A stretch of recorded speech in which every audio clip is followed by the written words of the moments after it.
What's up, y'all?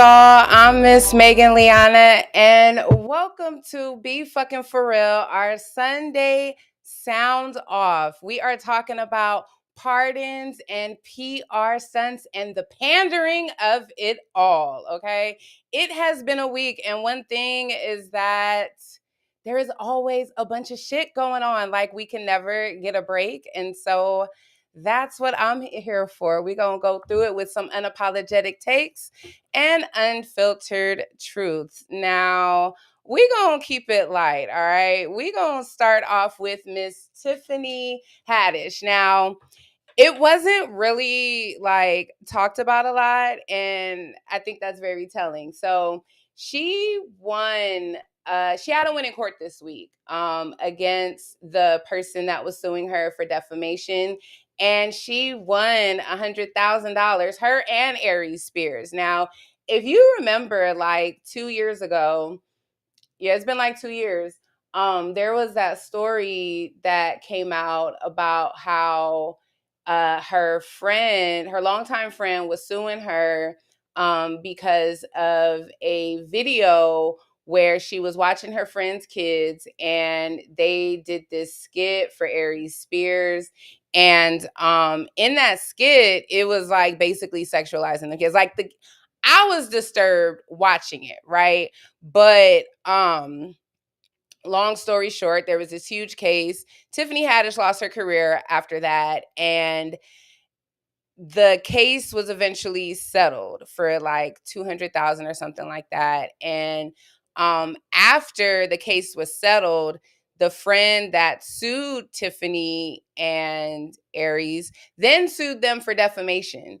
And she sued them for defamation, basically saying that um in their defense of her case, that they defamed her. So because she took that settlement, the case ended up being dismissed. Now, the thing is that the damage is already done. Like, Tiffany Haddish, you haven't seen her in a movie since that case happened.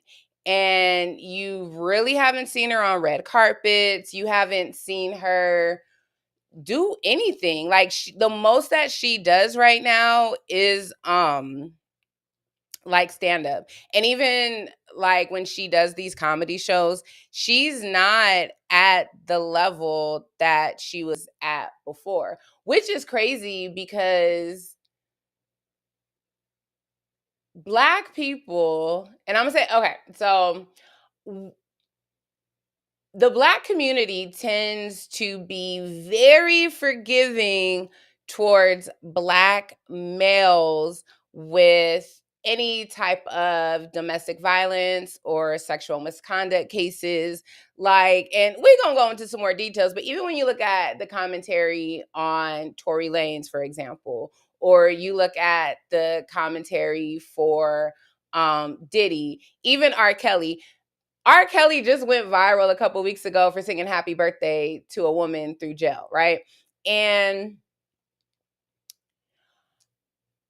the Black community tends to be so forgiving towards Black men that are actually convicted for certain crimes. Yet, with Tiffany Haddish, it's like when she was canceled, she was just canceled.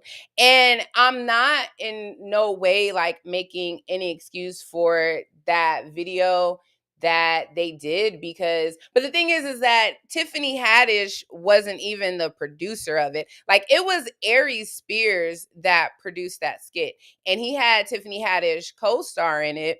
And she was co-starring, she had the kids, her friends' kids, acting in it. Now, the shit was disturbing, very disturbing, but it kind of just goes to show that, like, y'all really just don't like Black women. Like, it's, and not even to take it like it's a Black woman versus Black male thing, but when you look at the amount of forgiveness in a person's career, Tiffany Haddish should not have lost everything as she has. And again, I'm not making an excuse for the skit, but Hollywood is known for hypersexualizing children. And there are a lot of people that have never been canceled for inappropriate skits, right? And even the amount that she won, like she won $100,000 or 99,500 to be exact, plus interest, a daily accrual of interest. Winning money against people that can't afford it is not a win. Like, this is just more of a, like, see, I told you I didn't do anything wrong type of case, in my opinion. But the problem is the damage is already done to her career. And it's like, I think that people were so already like fed up with Tiffany Haddish that there was no room left for any grace on the situation. And I would love to see her act again. Like, even like Tiffany Haddish may have her um black menstrual moments, right? And I get it. Like, I get it. Shout out to Yaquisha. She said her career definitely took a hit. It did. And that's the sad thing, is like, there was no forgiveness or room for her to even, for one, fix her image, and two, make a comeback. And I personally, I don't understand why she hasn't been given the same grace to have a second chance that people are begging for R. Kelly to have, or people are begging for, fighting right now for Tory Lanez to have. I think that for some reason, forgiveness tends to stop when it comes to a black woman that's losing her career. I don't know. I could be wrong, but the fact even shows that nobody really was even talking about this win in court. Like, when I was searching info and facts on the story, there were only about, the main publication that posted about it was In Touch Weekly. But the lack of publications that even wanted to talk about it, it just goes to show, like, nobody gives a fuck about the chaos. Is always, the trending part, but when it comes to the redemption, it's silent. And I think that's part of the problem. Like, Tiffany Haddish deserves some redemption because it wasn't her skit, it wasn't her production, and this was also in the time when she was on the come up. So Aries Spears was already established. And it sucks because when people were trying to take Aries Spears down, because that's when he was talking reckless about Lizzo and just a lot of black women, and people trying to stand up for black women, they took down another black woman. So I don't know. That's just my opinion. Tiffany Haddish, I think that, she deserves just a little more grace and a little more time to just come back and, give the girl some goddamn movie roles. Shit. On to the next. So Remy Ma and Papoose, and they're, I don't even want to say it's like a love triangle. Like, these are people that are in the middle of going through a divorce, and they went on Instagram and just literally aired out too much of their business, right? And I think the worst thing you could do is, when you're having, it's like, family is family, okay? When you are married and you have had a child, like, that's your family. Going online and airing out all y'all family business, that's the problem. Like, people can say whatever they want when it comes to Beyonce and Jay-Z, but they may put it in a song and may talk about it after, but you will never see them beefing online. They have mastered the art of PR, and they have mastered the art of keeping it in the family. We still don't know 11 years later why Solange whooped Jay-Z's ass in that elevator. And that's how it should be. I don't want to know who's not signing divorce papers. I genuinely like, and part of the issue too is like, they branded themselves as Black love. Like, they branded themselves as the symbol of love, Black love, and togetherness and partnership and overcoming all this other obstacles. And, because Pap held Remy down when she was in jail, those 10 years and all that other stuff. And here's the thing, like, if you watch Love after lockup, you should know, like, when people get out of jail, it's not the same. They're not the same, right? And she was in jail, I think, like 10 years, but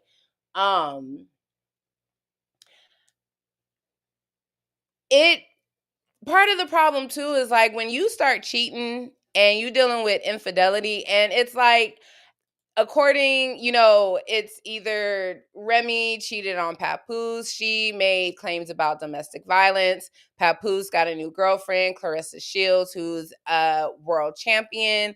And it's very messy. Like, it's already a messy situation. It was already a lot of people commenting. And I think that's why,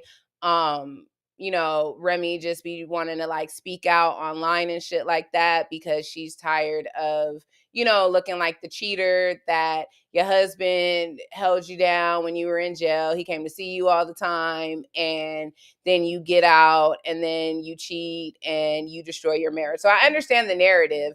But I really, really wish that they would keep it to themselves, because when it comes to their spout, like Clarissa Shields, that's who I honestly feel the most sorry for. And Remy Ma, she had this to say. And for me, I was like, damn, that's kind of you gotta listen to the wife. So let's play what Remy had to say, Clarissa. If that was my friend, while her friends be on my phone, calling my phone, literally playing on my phone, because they got my number from this bozo, while they playing on my phone, if that was my friend, I would be like, girl, you just turned 30 years old. You are a world champion. You are accomplished. You have made it from out the ghetto, from the slums, from the depths of Flint, Michigan. You don't got no kids. You have your whole life ahead of you. Why are you attaching yourself to this 47-year-old man that doesn't have anything going, has no career, no job, no income, except for the income that he's claiming off of your percentage because he's your manager? Got you out here talking, looking crazy. Baby. That was a word. Like, and for one, I didn't realize how young Clarissa was. But when the like people that have been married, like, when you gotta listen to the wife. And here's the thing, like, I've been in situations where I was with the soon to be divorcee, and he was older, and you really be listening to what he be saying, and you get kind of caught up in all that stuff. But the wife knows. She knows he ain't shit. And you got to ask yourself, like, what does Papoose do? Like, yeah, he's a rapper, okay? But when's the last album he came out with?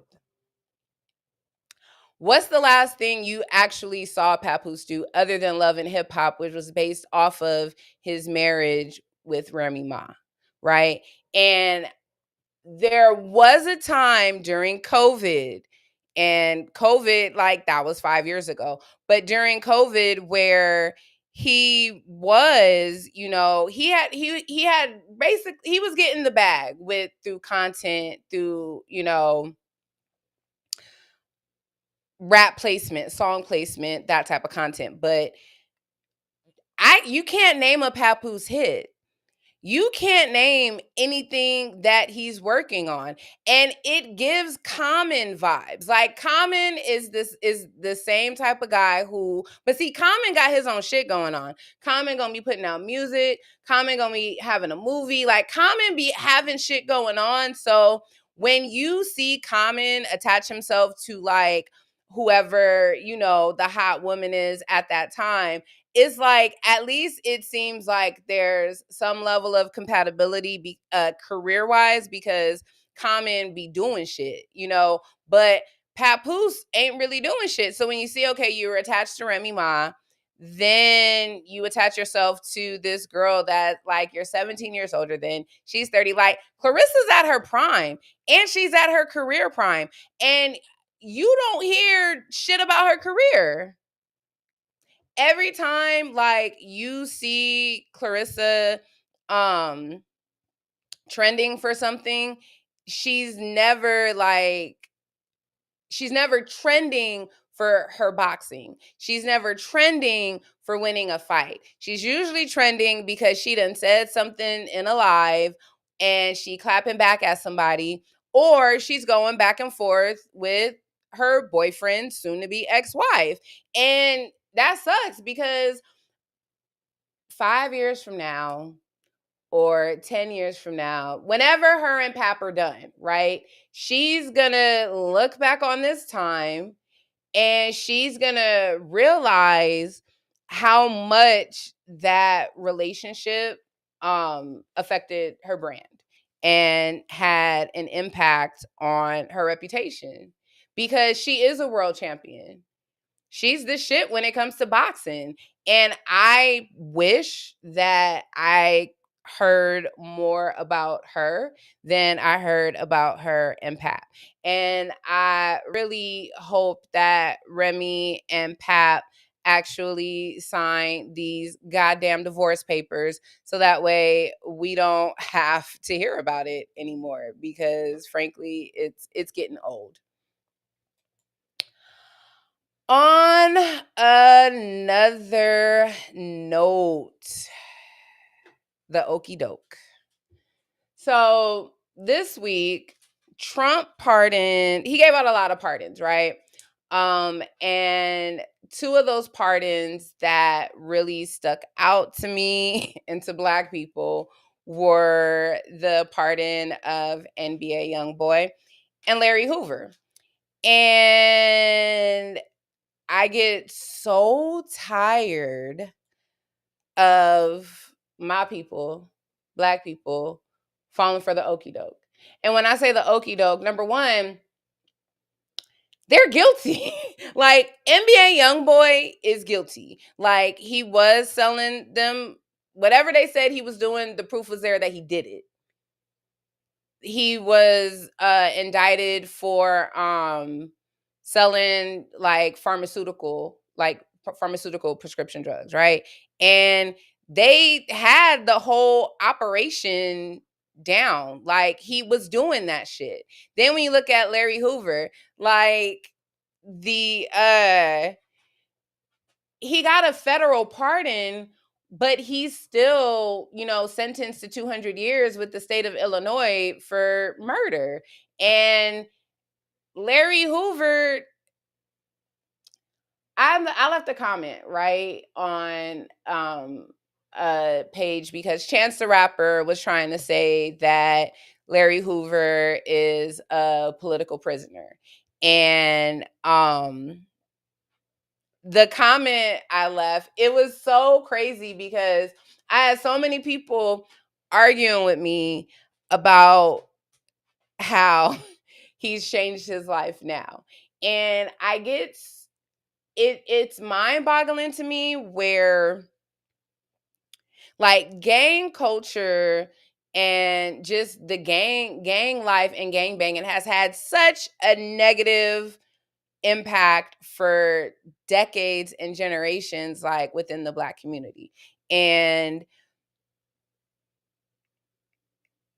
if you're guilty, you're guilty, right? And even if you have a change of heart, after you've been in prison for 40 years, it doesn't take away what you did. It doesn't take away the damage you caused.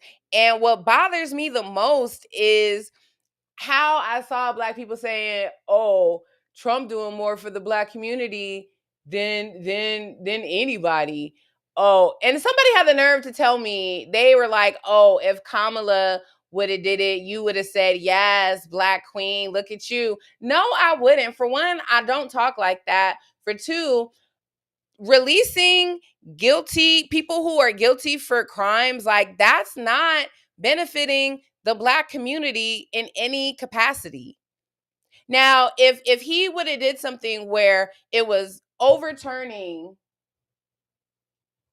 where he was like overturning wrongful convictions or some shit like that, okay, then that's doing something. If you want to commute all of the people, that have federal cases of marijuana or drug possession, like things that have actually impacted the Black community, I could stand by that. If there were pardons for people that were actual political prisoners from the civil rights movement, Black Panthers that need to be free. And that's another thing. Somebody had the nerve to comment me and tell me to do my research to compare, to see that Larry Hoover was persecuted like the Panthers. You can easily look up the history of the Black Panthers to see what their contributions were to the Black community. You can't see that with Larry Hoover and the Gangsta Disciples. You can't. So I don't want to sit here and even entertain some of y'all, because the same week that these pardons go out is the same week that Job Corps closes down. Job Corps is something that will directly impact the Black community.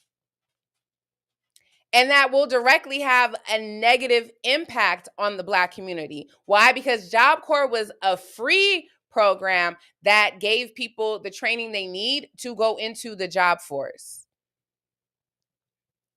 It wasn't a trade school. It wasn't vocational. It wasn't college. Everybody can't afford that. And then when you think of what they're doing right now with the student loans, when you think of what they're doing right now with the Department of Education, nobody's mad at that, at the impact that's going to have on the Black community.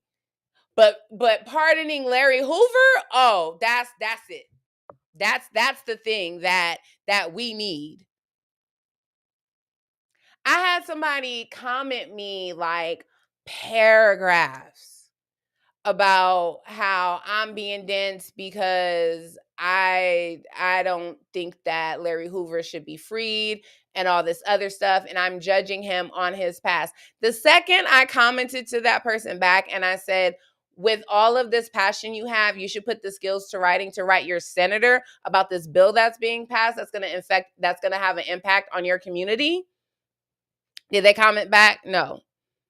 And that's the thing. It's the performative shit. Like, it's so easy for us to get bogged down by the bullshit. NBA YoungBoy does not deserve to be pardoned. He got pardoned, really, I think, before he even really got convicted. Or this was a different case that they pardoned him for. I don't know. He has so many. And that's the thing. Like, we have to really find a way to, as a people, like, this is why this shit happens, because we just allow the okie doke. We allow shit to just be like, oh, damn, he done freed Larry Hoover, because you know of Larry Hoover because of his history as a gang leader. Let's not act like we within the Black community don't idolize the gangsters and the drug dealers more than we idolize the people that were actually fighting for rights. Like, there's this, we love the glitz and the glam of the gangster life. but hate the prison accountability for it. So, on top of the Trump pardons, he had the nerve. And I wasn't surprised when this comment came out that it was a possibility. Like, I knew that shit was next. Somebody asked him this week, would he pardon Diddy? And of course, he said, oh, I'll think about it. And I think that we don't realize, like, most of these pardons are bought. Like, this is a very quid pro quo type of environment and type of administration. And another person that got pardoned this week, their mother donated $1 million to the campaign through a dinner. And then the next week, her son was pardoned. Like, there's always some form of payment of something to get these pardons. And let's not act like no matter what funds may be frozen or anything, we know good and goddamn well Diddy has the means and the monies to pay for that pardon. And so this trial, for me, one thing that, like, when everything was first coming out, right? Like when Cassie was first on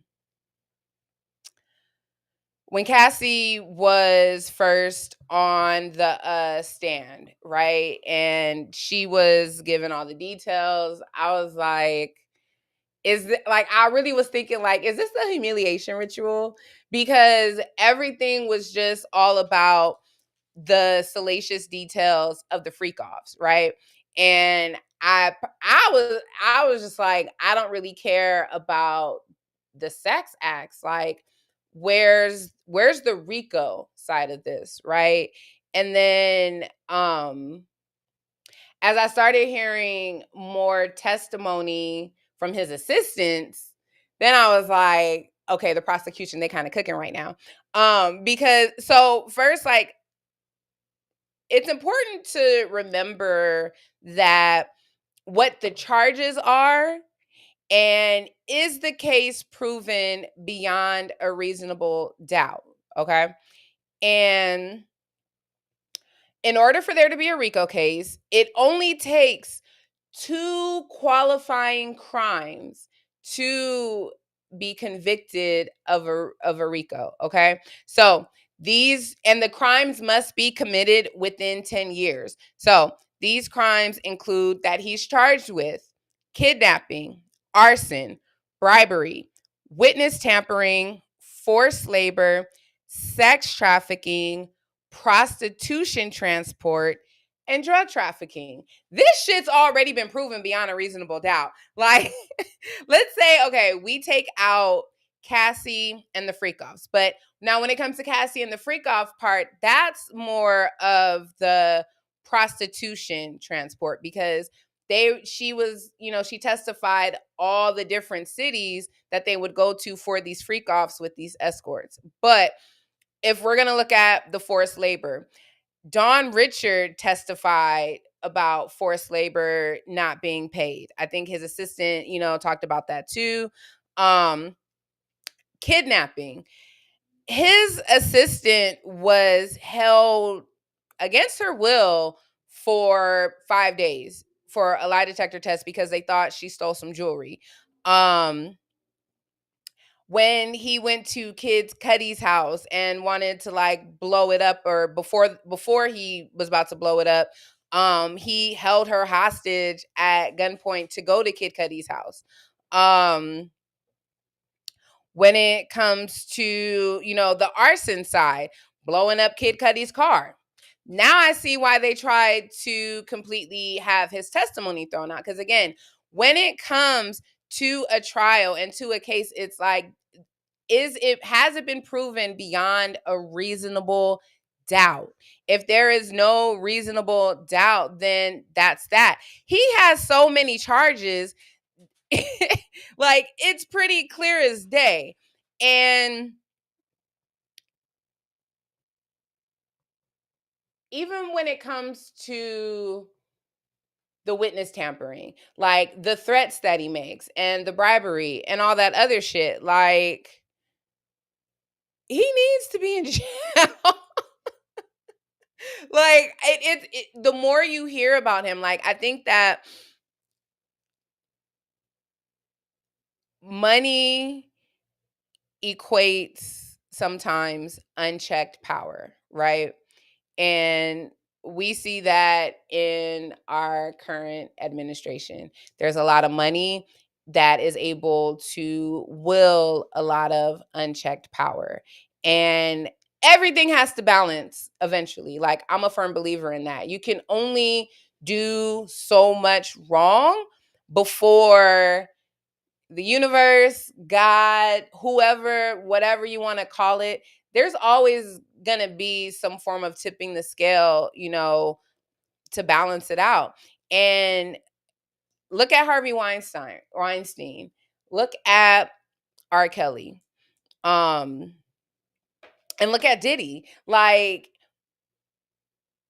these are people that had so much money and so much ability to just do whatever the fuck they wanted to do.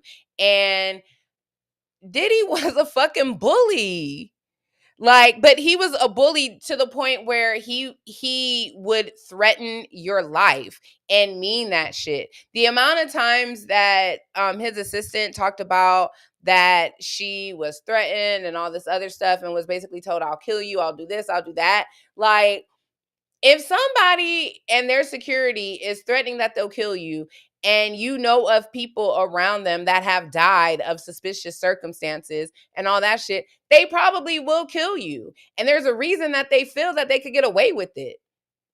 And there's always the thing where it's like, oh, it's only black men that get held accountable, and well, this white person did this and you didn't hear that. And like, Hugh Hefner was horrible. And Hugh Hefner should have had a couple cases filed against him. Hugh Hefner was protected, and none of the truths about what he did came out until he passed away. That doesn't make it right. That's not fair. But I think that a lot of times our people, black people, want to use this white man got away with it, they only want to take the black man down. No, there are two justice systems. And if you are a person of color, black, Hispanic, whatever, you're not going to get the same justice system that the white man has. You're not. Does it make it right? No. Does it make it fair? No. But that's what it is. It doesn't mean that we should not hold black men and black women, whatever. It doesn't mean that they shouldn't be held accountable for their crimes because they're black. And again, money equates unchecked power. And the fact is, right now, Trump already put out there that he will consider pardoning Diddy. All that is a dog. Like, whenever I see like Trump say something online or in the media or something like that, I'm like, oh, okay, that's a dog whistle. Because he knows it's going to trend. He knows that certain things that he says will be repeated in the headlines. And y'all know, good and goddamn well, Diddy is paying attention to what's being said. So I wouldn't be surprised if, even if he was found guilty, he gets pardoned. And then if Diddy gets pardoned, then what? Like, I really want to know what the consensus is going to be. Like, can y'all really ever listen to another Diddy song, him saying take that, when you know what he be watching? When you know what listen, the detail, I know too much about Diddy right now. Like, I feel like I know too much, and it gets to a point where it's like It's too much. And the details coming out in this case is just like, I'm over it. I really can't wait for this shit to be over, but more because I really want to see, like, now it's like, is Trump going to pardon Diddy? And let's say if he does pardon Diddy, then what's going to happen? How we going to act? And what you going to do if he say, take that, take that, take that? It's not going to hit the same at all. It's not. And on to more courtroom drama. Hip hop is really on trial right now. We can't not talk about the updates in the Tory Lanez versus Megan the Stallion case. So, and it's not, to me, this isn't new evidence, right? Because evidence would have been submitted in court. This is not about the court case. This is really a trial of public opinion. Like, every time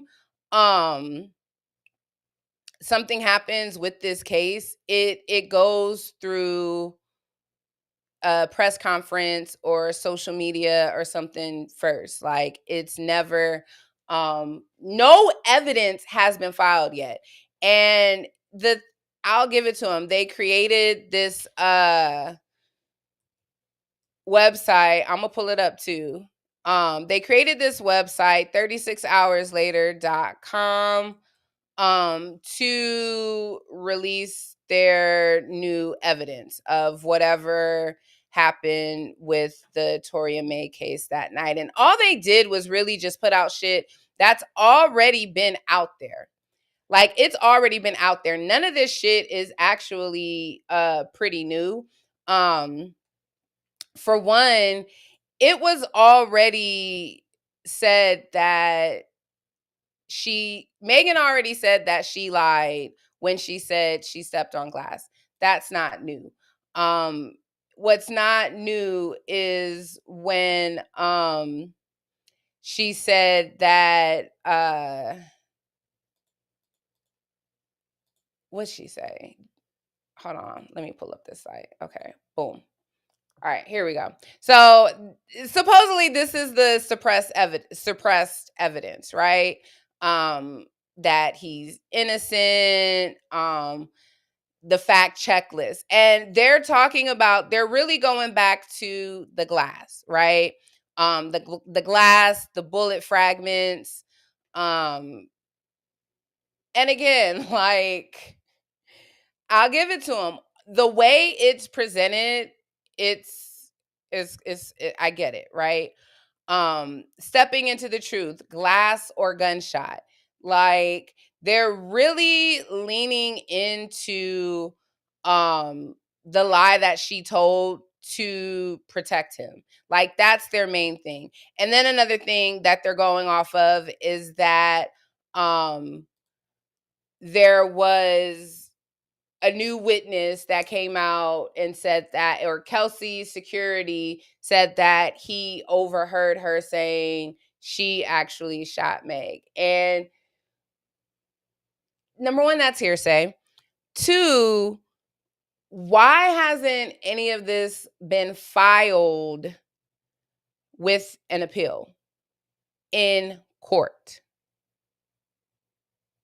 Again, why hasn't this been filed as evidence yet? Like, and I'll even play devil's advocate right now. Could there possibly be prosecutorial misconduct? Yes. Do I fully believe in, like, the justice system and that they're so honest? Hell no. And I'll say that because when you look at Young Thug's case, Young Thug trial, they had to get a second judge because there was a form of witness tampering, or there was a conversation that was had with the witness and the defense did not know, and they had it with the judge, and it was a form of, like, witness tampering and prosecutorial misconduct because they did not let the defense know. Another instance of prosecutorial misconduct was Alec Baldwin's most recent case in California with when it came to that shooting and that PA that died on set. That case was dismissed because of prosecutorial misconduct. So, is there a possibility that something shady could have happened with the prosecution? Yes. Yes. However, if that's the case, number one, I don't understand why Tory would not stand up for himself and testify. Like, if you know you didn't shoot this person and you know the person that did it got immunity, why wouldn't you speak up for yourself? Throw the wrench in there. Throw the proof in there, but testify on your behalf. And he didn't. And part of the issue too is like Tory Lanez was a fucking bully. He did have that, he shouldn't have had that gun. It wasn't registered. He is not an American citizen, so he should be deported if he does get out. But I'll never forget when he had that rap beef. He had a rap beef with a rapper named Dex, right? And Dex was actually it was supposed to be a rap beef. And I will never forget when they had a rap beef and it was just a song. It wasn't even like Dex is not a gangster rapper. He does conscious rap and shit like that.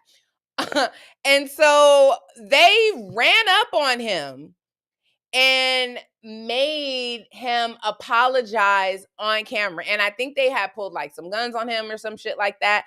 They really ran up on him over a rap beef and just made him apologize. They made him a little bitch. And not to call him a bitch, but that's what they did. They basically bitched him on camera because of this rap beef. And to me, it's when people are used to being a bully, they just do what they want. They gonna keep going. They gonna keep going. They gonna keep going until the tide balances and they get checked. And do let's say if he didn't shoot at her, right? And that's a big if. I would say that sometimes, see, this is why you got to be careful who you drink with, right? And this is why you got to watch when you be getting pissed drunk and you around a bunch of toxic people in a bunch of toxic situation. Because I think that, excuse me, it was a love triangle. And everybody found out who was fucking who. I think Kelsey got mad that her best friend was screwing the guy that she was dealing with. I think Meg was drunk. I think they all got in an argument, and you never know. I think everybody is too drunk. I think everybody might have been too drunk to even remember the details. But when it comes to everything, and shout out Tia and Simple Life Cultivators for, engaging in the conversation. I appreciate y'all. When it's when things happen in the moment, you're gonna know what's what, right? And you have to look at what was said immediately. When the first text that Kelsey sent was Tory shot Meg, I highly doubt that her goal in that moment, she was just trying to cover herself. You know what I'm saying? I don't believe that. I really do think that he got drunk. I think he was on his bully shit. He had been a bully. He's obnoxious. We all know dudes like Tory with the short man complex. They have to be overtly tough for a sense of false masculinity, a sense of being the big man, the big shot. You know what I'm saying? And it happens so much within hip hop, especially because they have enough money to where they feel that they have no consequences. And Tory did not have to take this to court. He did not have to take it to trial. He could have been out in like a year had he taken the deal. There was a deal on the table and he took it to trial. When you take shit to trial, this is the things that happen. But you can't keep fighting the case in the court of public opinion. If there was really suppressed evidence, then it should be put out there. But I guarantee you, if they had a trial again, I don't think he would get off. I think he would still be found guilty. And if he even got on the stand and defended himself, I don't think he would do a good job at it. That's just how I feel. But,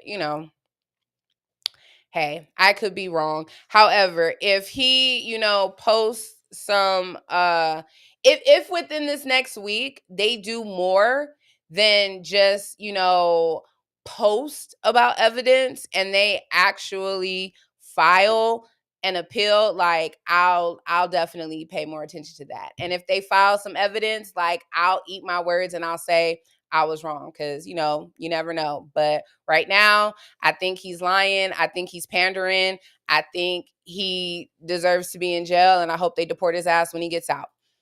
Another person that I feel should be deported, Elon Musk. This guy here. Okay, so this week it was okay, so this was the last week where he was supposed in office as a government employee, right? And so this was this pic is from the press conference, the final press conference that he did with the president. And this press conference was the same day a story came out from the New York Times that during the campaign, Elon Musk was addicted to ketamine, mushrooms, and ecstasy. Now, I'm not saying I'm not saying he's a drug addict, but I will say it looks like he be high as hell, because what is happening here? Like, if you just look at what the fuck is going on, I'm gonna rewind it. When he be out, he always, like, at the inauguration, his head was doing that shit. Now, okay, I'm not like a conspiracy theorist like that. I'm not. Shout out to you. She said a billionaire crackhead is crazy. And it is. He be high off of ketamine, mushrooms, and ecstasy. He is not on this planet. And here's the thing, right? Like, when you think of everything he's been doing within the government within these last 3 months, imagine being like high as hell. You're so high, you're not even attached to reality, and you just going in the government firing people, firing thousands of people, like, just because you can, and because in your mind, in your high ass mind, you done did the math and found all this like wasteful spending. Like, and of course he denies the allegations, but I'm gonna go off of my little Elon Musk conspiracy theory, right? Every time I see his head like rolling around and doing that weird shit, like, I swear, I don't think he be in his body. And when I say I don't think Elon Musk is in his body, like, Elon Musk has that Neuralink thing, right? And again, this is like my own little Elon Musk conspiracy theory rabbit hole. He has that Neuralink where you can control, like, people can control their body through just brain movements, right? I think like Elon Musk got like a live robot he be using in public. And I really think like when he be doing all that weird shit, like, I really thought that was just the robot rebooting. Like, it didn't occur to me that he could be that high in public where he's just off his rocker like that. But when you look at the combo, mushrooms and ecstasy and ketamine, it's like, okay, maybe he do just be that high. But one thing that was funny is when he was out at this press conference, he had a black eye. And when they asked him about the black eye, he said his son did it, his toddler. And the double standard to me is so crazy because let's say if Biden had a black eye during a press conference, on the same day a story came out that he be high as hell off all these drugs. You know good and goddamn well Fox News, CNN, MSNBC,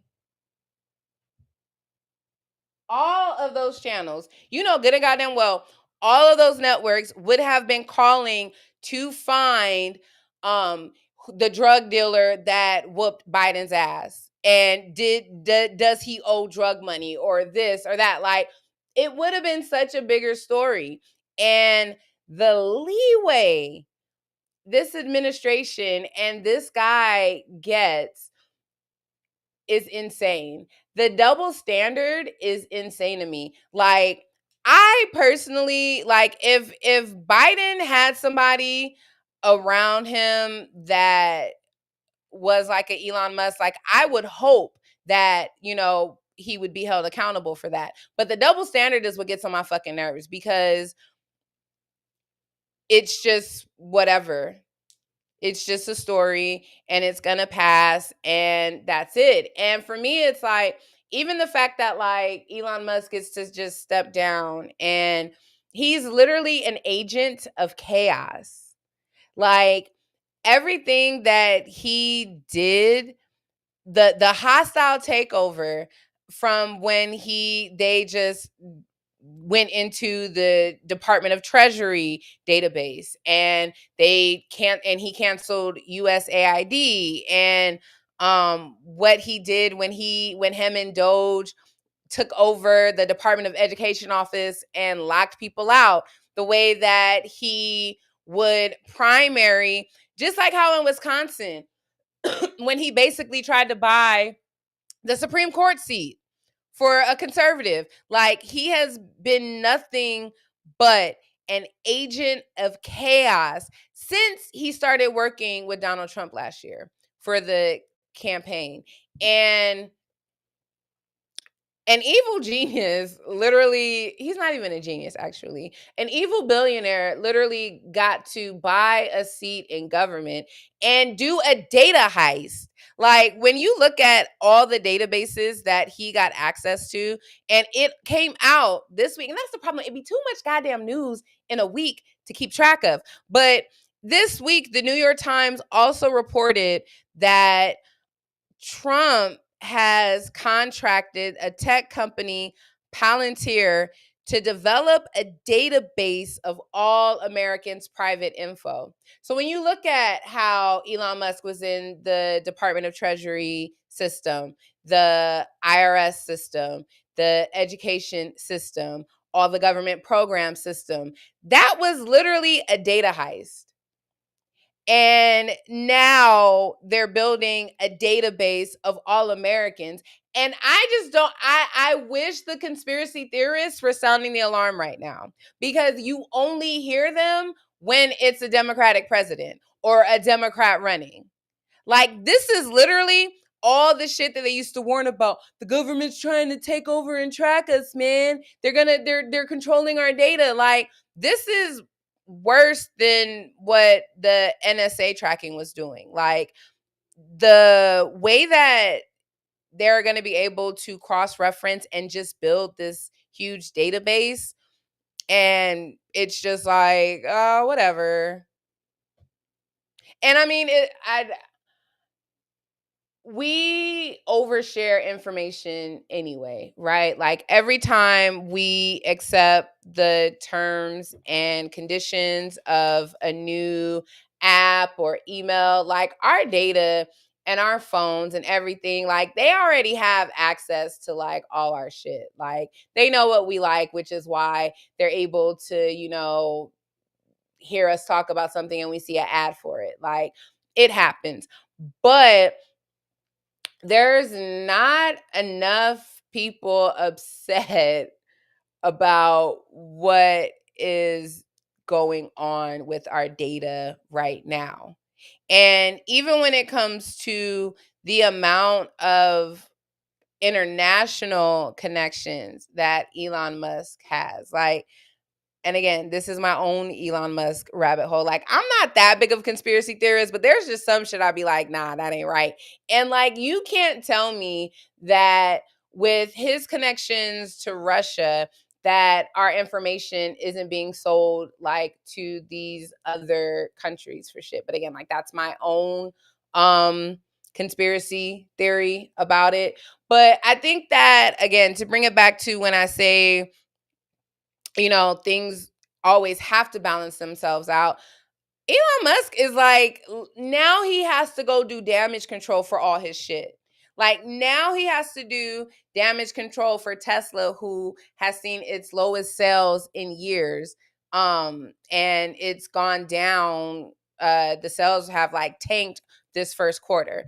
When you look at X and how the data breaches on X, how the site and the platform has crashed so much and it's been hacked and taken over. When you look at the amount of users that have left X, even when you look at the current issue in Memphis right now, Elon Musk and his Grok, the AI technology, is literally poisoning a black town in Memphis right now. And the thing is that all the money in the world that he has, he still can't fix these little problems. And it's like, if Twitter goes down in worth, like basically he leveraged buying Twitter with his money that was with the worth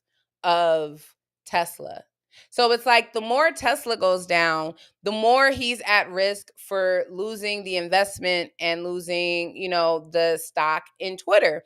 And SpaceX is a failure. He has yet to have one of his, spaceships actually have successfully lift off without fucking burning out. If he would have just stuck to his businesses and not getting involved into politics and buying, these contracts and just getting all up in US politics, his businesses would still be flourishing right now. Tesla would not be going down the tank. And so I'm glad he's getting out of politics, but the damage is already done. Like there is so much that is still gonna be lingering from Doge. And even when it comes to the next person that's like taking over Doge, like it's the next head is going to be the guy who was the architect of Project 2025. So all they're really about to do is just cut some shit. It's literally like Elon just had to be the agent of chaos because he has the technology to actually grasp and get all that information. Yes, they be calling anybody a genius, Tia, and that's the problem. And when you look at what he's done, he's not a genius. All he has done from when he was with PayPal to Tesla is he attaches himself to businesses that are already up and running. He just is that person where when he sees something hot, he's like a Drake, but in technology. You know how Drake was like a rave rider and he would just ride the wave of whoever was popping? That's what Elon Musk is when it comes to tech and all that other stuff. He has a way, because he is the richest man in the world, he has the money to put up, to attach himself to these things. But he's not a fucking genius. When you actually listen to him, he doesn't know what the fuck he's talking about. And anytime somebody tries to fact check him, he just gets mad and he throws his little billionaire this little, temper tantrum because somebody's calling him out on not being right, and then that's that. But he's really not a genius. He just has a lot of money, and people think that because you have a lot of money, somehow it makes you smart. And it doesn't. You're not smart if you inherited that money. Like, that doesn't make you smart. That just means that you had a grandparent or a great grandparent that had an innovative brain in the 1900s or the 1800s something, and they were able to innovate and capitalize because they had some form of money that they were able to invest and do something better with it. But they weren't even geniuses. They just knew how to maneuver shit. When you look at like the old money, it was like, oh, they had a railroad, or they built a bank, or they had this, or they had that, or they did diamond mining. Like, they were able to capitalize on something. But people equate the appearance of a lot of money. Like, Elon Musk has a lot of money, right? So, but when you look at Donald Trump is a fucking idiot. But people listen to him like he's a fucking god, and they take what he says as of value because of the perception of his wealth and being rich. And like, that's the problem, is people are too easily swayed by the bullshit, by the tricks, by the look what I can do, without even doing their research on the facts. And that's what we do over here at Be Fck'n For Real. We look at facts. We don't go just off of the headlines. We form our opinions off of what it really is, not the motherfucking propaganda of what it should be or what people want it to be. So, on that note, I just want to say thank y'all for tuning in to our first Sunday Sound Off. I'm Miss Megan Liana, and this is Be Fck'n For Real, unapologetic takes and unfiltered truths. I'm going to see y'all next Sunday for our Sunday Sound Off.